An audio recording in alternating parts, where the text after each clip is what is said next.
Bonjour, c'est Jean-Christophe, bienvenue dans l'émission photo du lundi. Aujourd'hui, je vais vous parler d'expérience en photographie. Alors non pas l'expérience que vous avez au fil des années, mais le fait de tenter des expériences photo pour sortir de la monotonie, pour être plus créatif, pour faire des prises de vue qui vous font plus plaisir et puis surtout pour vous amuser en photo parce que je crois que c'est quand même le but de cette passion que nous avons, c'est de prendre un petit peu de plaisir. Pour commencer, je voudrais vous citer une phrase de Arthur Koestler, qui est un journaliste hongrois, et qui a dit « La créativité, c'est la victoire de l'originalité sur l'habitude ». Alors j'ai noté cette phrase récemment, j'ai extrait ça du bouquin de Freeman qui s'appelle les 50 pistes créatives en photographie, je vous en parle beaucoup. Et pourquoi j'ai adoré cette phrase? Parce que je crois que ça correspond vraiment à de nombreux échanges que nous avons, soit par mail, soit quand on se rencontre, c'était le cas au salon de la photo récemment. Vous êtes super nombreux à me dire, bah écoute, voilà, j'aime bien la photo, j'en fais régulièrement, mais je trouve que ce que je fais, ça devient assez monotone, je fais toujours la même chose, je prends pas le même plaisir que quand j'ai commencé, je sais pas trop où aller, je sais pas comment sortir de ce que je fais, enfin voilà, vous voyez un petit peu le ton, alors je sais pas si ça vous correspond, dites-moi-le dans les commentaires, mais c'est souvent ça qui ressort, avec une question qui arrive juste après, c'est de dire comment est-ce que je pourrais faire autrement pour que ça soit mieux, pour que mes photos me plaisent plus, et puis surtout pour que je m'amuse plus quand je fais de la photo. Il y en a même qui m'ont dit j'ai laissé tomber pendant plusieurs mois, alors des fois j'y reviens pas, puis finalement j'ai acheté tout ça pour rien, c'est un peu bête. Alors moi, je me suis posé la question de comment est-ce que je pratique pour moi, et j'ai essayé de trouver trois exemples. Alors j'ai trouvé trois exemples en fait qui montrent qu'on peut faire autrement que ce dont on a l'habitude et que ça fonctionne. Alors c'était aussi, je voulais vous montrer, dire un petit peu quelque chose de concret aujourd'hui. Alors, le premier exemple, déjà, c'est que ça s'appuie toujours, ces exemples, sur le fait qu'il n'y a qu'en réalisant quelque chose qui vous fait vraiment plaisir que vous allez avoir envie de continuer. Alors ça, c'est vraiment fondamental. Je crois qu'avant même de parler des exemples, c'est vraiment la phrase à retenir. C'est que si vous ne tentez rien, vous n'obtiendrez rien de satisfaisant. Vous savez qu'on dit souvent, si on reste dans la moyenne, on obtient des résultats dans la moyenne. Donc si vous faites toujours des photos telles que vous les avez faites, vous aurez des résultats qui sont toujours ceux que vous avez eus, ni moins bons, mais ni meilleurs. Alors moi, partant de cette idée-là, et puis parce que je réfléchis toujours à ça, comme à plein d'autres choses dans mes journées, j'ai essayé de me dire depuis ces derniers mois, plusieurs fois, qu'est-ce que je pourrais faire qui change un petit peu, quoi. Alors je vous dis régulièrement que je fais des photos de danse, par exemple, eh bien, quand je fais mes photos de danse, c'est dans alors la plupart du temps, c'est dans un théâtre, c'est très sombre, parce que ce groupe-là, et puis la compagnie, il y a très peu d'éclairage, et donc je fonctionne avec un hybride qui ne fait pas de bruit, qui me permet de travailler en vitesse très lente, voilà. Et puis j'ai un 18-55 équivalent, donc 24-70 de 8, qui me permet d'être assez à l'aise, et puis de couvrir assez large par rapport aux photos que je veux faire. Mais je fais toujours les mêmes photos finalement. Et puis, il y a quelques mois, c'était avant l'été, où il y avait un spectacle qui arrivait, je me suis dit, tiens, et si je faisais autre chose? Parce que finalement, je fais un peu toujours les mêmes photos, je les regarde, je les trie, je les stocke, et je me rends compte que j'ai toujours un peu les mêmes vues. Alors c'est bien, je suis content, elles plaisent, les photos, elles sont diffusées, mais pour autant, qu'est-ce que je pourrais faire qui change un peu? Tiens, je vais essayer de prendre quelques risques et puis de faire autre chose. Et notez aussi le mot risque, parce que c'est fondamental. C'est que si vous ne prenez jamais de risque, c'est valable dans notre vie de tous les jours, mais si on ne prend pas de risque, on ne fait rien de mieux que ce que l'on fait d'habitude. Donc, ce coup-là, en fait, ce que j'ai fait, c'est que j'ai laissé tomber l'hybride, j'ai laissé tomber le 18-55, j'ai repris mon bon vieux réflexe, enfin pas vieux d'ailleurs, le D750, j'ai mis dessus le 70-200 2.8 et je suis parti avec ça. Et je peux vous dire que je n'étais pas hyper fier parce que un réflexe qui fait du bruit dans un endroit où il ne faut pas en faire, avec pas moyen de contrôler ma prise de vue, si ce n'est en regardant sur l'écran arrière, c'est-à-dire que je suis hyper visible quand je fais ça, parce que je suis au premier rang, hein, bien sûr, pour faire les photos, donc ça va tout de suite se voir que je suis en train de regarder sur l'écran. Pas de retour possible dans le viseur avec ces éclairages qui sont vraiment difficiles. Et puis en plus, un 70-200. Je ne pouvais pas débarquer avec un trépied, enfin voilà, c'était pas possible. Donc comment est-ce que je vais faire ça? Alors quand j'ai préparé ma prise de vue, je fais quelques essais à la maison en me disant tiens, s'il n'y a pas de lumière, comment je peux me caler un petit peu? J'ai ressorti un monopode, parce que le monopode c'est vraiment le seul, pas trépied justement, c'était le seul support que je pouvais emmener qui était assez mobile, qui permettait de caler l'appareil, sans installer un trépied. En plus un trépied pour faire de la danse, ça marche pas. Enfin, pour moi ça marche pas. Donc je suis parti avec ça. Et puis, je me suis dit, ben voilà, c'était le problème du bruit, hein. Le problème du réflexe, c'est quand même que c'est hyper bruyant, même quand on est en mode Q, bon, Nikon ou les autres ont beau nous dire que ça fait moins de bruit, ça en fait autant. Donc voilà, j'étais pas hyper à l'aise. Mais finalement, les premières minutes, c'était un peu compliqué, je vous cache pas, parce que j'avais l'impression, à chaque fois que je déclenchais, d'attirer tous les regards. Alors, c'était pas le spectacle, en fait, hein, c'était la générale. Je fais toujours les photos sur la générale. Et puis, il y a moins de monde quand même, mais bon. Et au bout d'un moment, je me suis dit, finalement, c'est pas si mal. Tiens, ça change un petit peu. Je fais beaucoup de photos à 200, par exemple. Voilà, je fais des trucs que je faisais pas d'habitude, mais j'attendais quand même de voir le résultat. Et puis, quand je suis rentré chez moi, j'ai trié tout ça dans mon Lightroom préféré. Et puis, finalement, j'ai des photos que je trouve plutôt sympas et qui changent de l'ordinaire.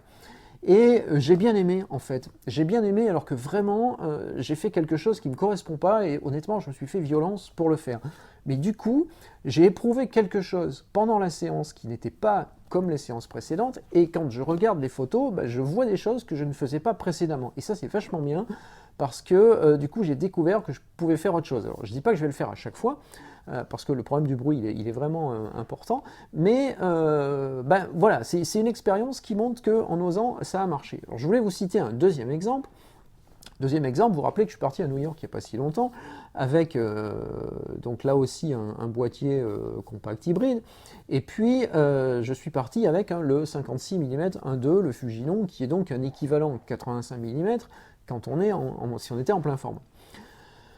Et alors je suis parti avec cette optique en me disant qu'est-ce que je vais bien pouvoir faire, parce que moi 85 c'est pas trop ma focale, je suis plutôt 24, je suis plutôt 35, 50 ça va, 85 ça commence à être un poil long, et en photo de rue particulièrement, ou photo de ville, parce que je ne veux pas appeler ça photo de rue, je n'ai pas fait de la street photographie, mais j'ai fait de la photo en ville, voilà, c'est pas trop la focale que je vais utiliser, pour moi c'est pas naturel.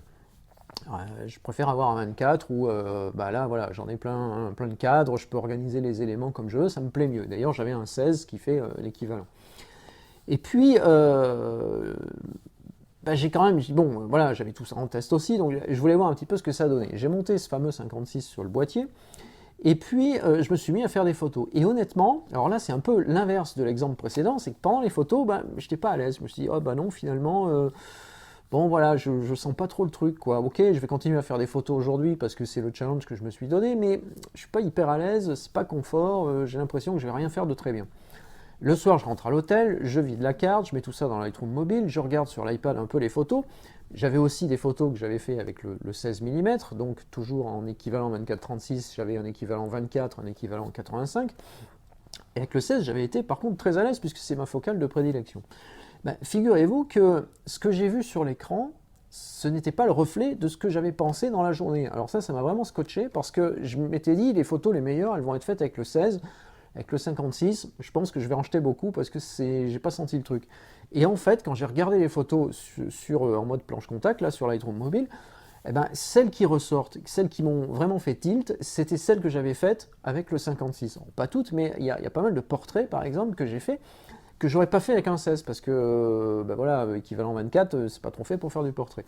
Et finalement, cet exemple-là, c'est une deuxième expérience qui montre que en cassant mes habitudes, j'ai réussi à faire un truc qui déjà a changé. Donc là, je suis content de ce que j'ai fait. Je vais vous les montrer bientôt d'ailleurs, ces photos. Je suis content de ce que j'ai fait. J'ai fait différemment, j'ai pris du plaisir à le faire parce que finalement, le restant de la semaine, j'ai quasiment tout le temps utilisé cette focale-là. Et j'obtiens surtout des photos différentes, donc ça c'est vraiment sympa. Troisième exemple, alors lui il est complètement atypique, vous allez peut-être vous dire dans quoi il est parti comme délire, mais il faut aussi faire des délires en photo sinon c'est pas drôle. Alors c'est tout récent en fait, c'est que ces derniers jours je me suis pris au jeu de refaire pas mal de photos à l'iPhone pour voir un petit peu où on en était. Ça fait un moment que j'en avais pas fait de façon un petit peu plus assidue. Et il y a des nouvelles applis qui sont sorties, il y a pas mal de trucs, enfin je cogite un petit peu tout ça en ce moment. Et donc je ne vais pas vous raconter ma vie, mais en fait j'avais une réunion en soirée dans ma commune, et je rentre le soir, il faisait nuit, et puis voilà, j'avais envie de tester ce truc-là. Et je me suis dit, tiens, il y a un truc que j'ai jamais testé sur l'iPhone, c'est la pose longue. Alors, la pose longue sur l'iPhone, vous devez vous dire, non mais il nous fait quoi? La pose longue, ça marche pas sur un iPhone. Alors si, ça marche. Mais c'est vrai que jusqu'ici, je fais des photos quand il y a de la lumière, parce qu'on sait que les smartphones, le capteur, voilà, c'est pas un D750, donc la lumière, il en a besoin.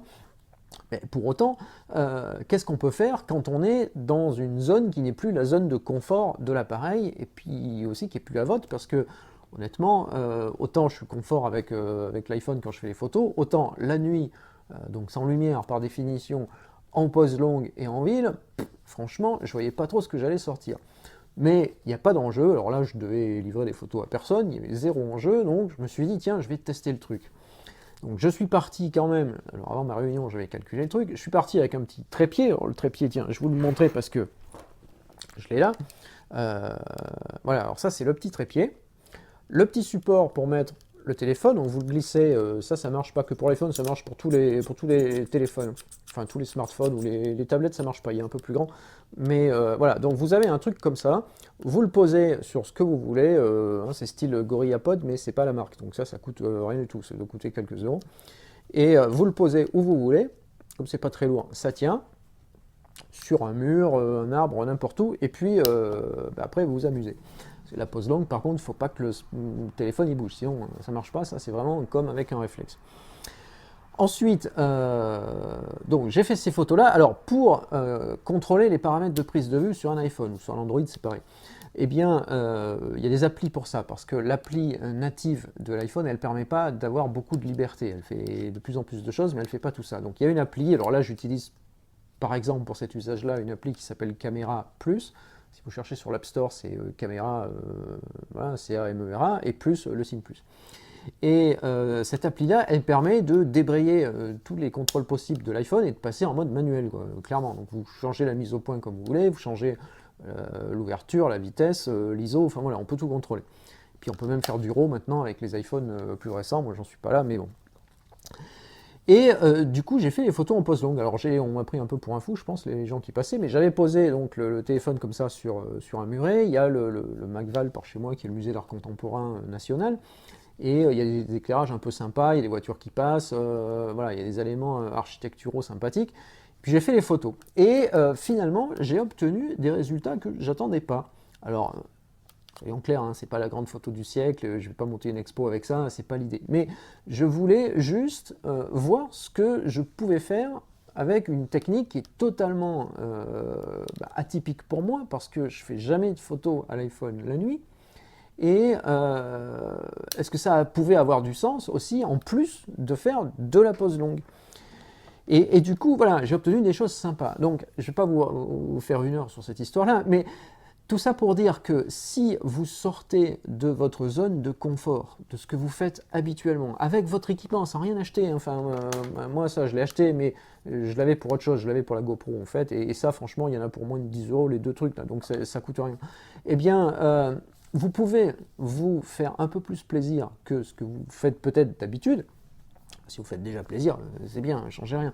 Mais pour ceux qui me disent souvent, bah tiens, moi c'est un peu monotone mon truc, je ne sais pas trop quoi faire, bah, faites des expériences comme ça, il n'y a pas d'enjeu. Si ce n'est pas une commande d'un client qui attend les photos et puis que vous devez facturer derrière, ce qui est quand même le cas de beaucoup si vous m'écoutez, vous êtes probablement plus dans la catégorie amateur que professionnel, il n'y a pas d'enjeu derrière. Donc c'est quoi le problème? Essayez, la photo numérique, on en parlait ces derniers jours, ça coûte rien, une fois qu'on a acheté, il suffit d'appuyer et ça coûte plus rien.